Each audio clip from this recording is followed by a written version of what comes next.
మౌన సందేశం 5.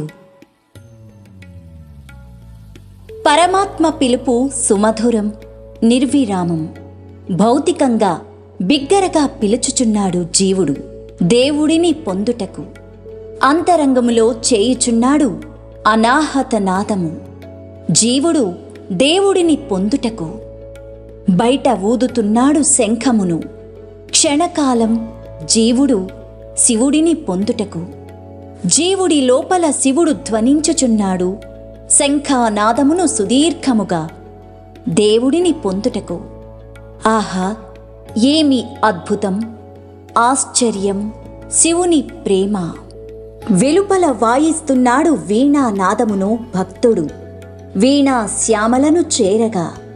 భక్తుడిలోన శ్యామలయే మ్రోగిస్తున్నది వీణానాదము విరామము లేకుండగా. ఆహా, శక్తిమాత ప్రేమ అనిర్వచనీయం.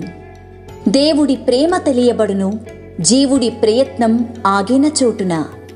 పరమాత్మ నాదం వినవచ్చును భక్తుడి సాధన ఆగిన చోటున. ఈ మర్మము తెలియును గురుముఖ కమలమున. తెలుసుకోవోయి శీఘ్రముగా నిజ గురు శిష్యుడా. అనంత ఆత్మాచల మహావెలుగులో శివరాజయోగి కృష్ణ స్వామీజీ